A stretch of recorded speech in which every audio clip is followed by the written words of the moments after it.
महाविद्यालयामधील हिजाबबंदी योग्यच असल्याचा निकाल कोर्टाने दिला आणि चेंबूरच्या आचार्य मराठे कॉलेजने ड्रेस कोडच्या माध्यमातून आता हिजाबवर बंदी लागू केली आहे। आत्ताची आपण एक मोठी बातमी पाहतोय। हिजाब बंदीला 9 विद्यार्थिनींनी मुंबई उच्च न्यायालयात दिलेले आव्हान फेटाळण्यात आले। तर हिजाब बंदी धार्मिक स्वातंत्र्यावर गदा आणणारी असल्याचा याचिकेतून दावा करण्यात आलेला होता।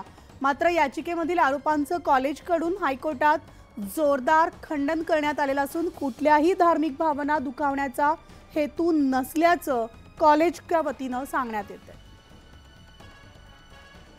आणि याविषयीचे अपडेट्स आपण जाणून घेऊयात। आमचे प्रतिनिधी प्रशांत बाग आपल्या सोबत आहेत। प्रशांत, आत्ताची सगळ्यात मोठी बातमी ती म्हणजे महाविद्यालयातील हिजाब बंदी योग्य असल्याचा निकाल आता कोर्टाने दिलेला आहे आणि हे चेंबूरच्या आचार्य मराठी कॉलेजच्या ड्रेस कोडच्या माध्यमातून हिजाब बंदीवर लागू करण्यात आल्याचं कळतंय। काय अपडेट्स आहेत? निघाली या खटल्याची सुनावणी सुरू होत असताना कर्नाटक उच्च न्यायालय त्याचबरोबर सुप्रीम कोर्ट यांच्याही अनेक केसेसचा दाखला या पूर्ण प्रकरणात देण्यात आला। न्यायमूर्ती चांदोरकर यांच्या कोर्टामध्ये याची सुनावणी पूर्ण झाली होती। त्यांनी निकाल राखून ठेवला होता।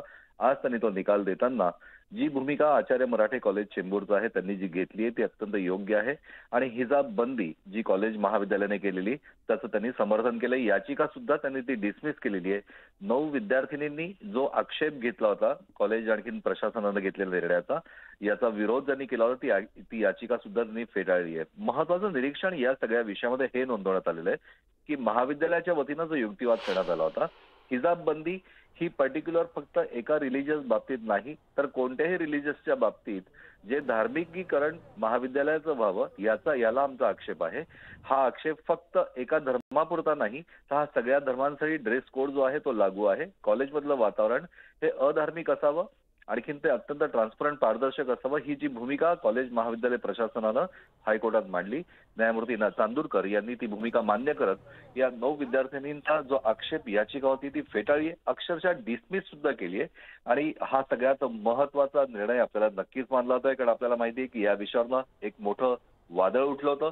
कर्नाटक राज्यामध्ये सुद्धा ही केस गाजली होती, मुंबई उच्च न्यायालयामध्ये सुद्धा ही गाजली, सुप्रीम कोर्टापर्यंत हा पूर्ण विषय गेला होता। आणि याचमुळे आजचा हा निकाल, हा ऐतिहासिक निकाल महाराष्ट्रासाठी नक्कीच मानला जातोय।